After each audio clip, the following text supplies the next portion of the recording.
Some evangelical preachers have condemned the Pixar movie Turning Red. They've even called it demonic.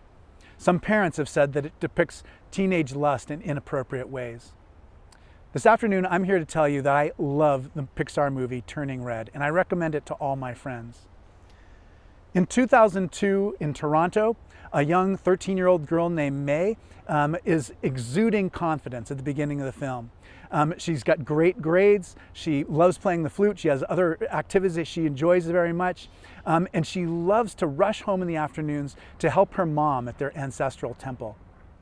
She has three really good friends, and you can see that there's trouble looming on the horizon because there are a few things that are changing in her life that she hasn't told her mom about, and she knows that her mom will disapprove.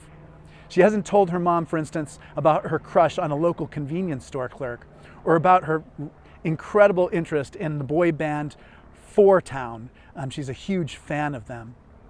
And then one morning she wakes up and she discovers she's an 8-foot tall, red, furry, hairy, smelly panda. And so when she discovers this, it takes her a while to learn, but she realizes that if she can think very calming thoughts of her friends, it returns her back to her human self. But any strong emotions makes her become a panda again. And later she learns even further that every woman in her family experienced the same kind of thing when they go through puberty, and that each of them has gone through a ceremony at the red moon to contain that panda spirit within a kind of amulet. And so it's a month until the ceremony, and all of a sudden May begins to realize that the kids at her school love seeing the panda. So although her mom wants to suppress the panda, the kids at the school love the panda. And the panda is actually a kind of fundraising opportunity to help raise the money for the four girls to go to the Four Town concert. Now, I'm not going to spoil the ending or tell you anything more about it, except to say that the evangelical ministers who condemn it believe that it promotes a view of the demonic and ancestor worship. They say that it's a secular humanist film that doesn't have any values, and I believe just the opposite.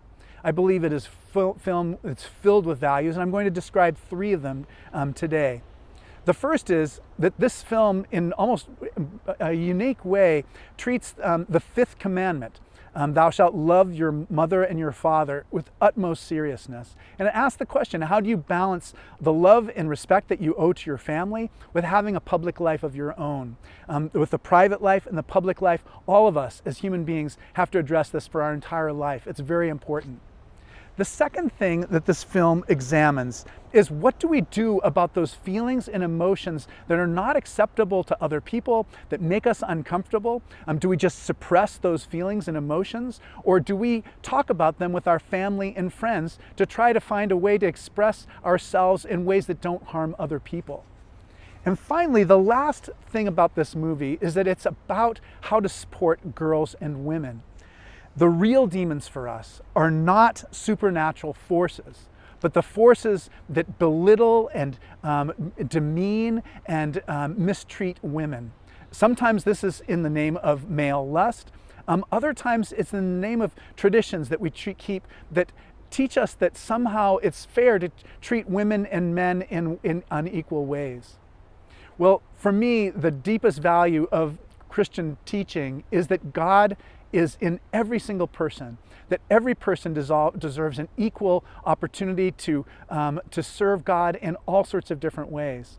And that means that the real demon is not a supernatural deity that comes from a supernatural realm. The real demon is the one that keeps women from being allowed to serve as pastors, senior pastors in churches. My name is Clemens Young. I'm the Dean of Grace Cathedral in San Francisco, California, and thanks for watching More Good News.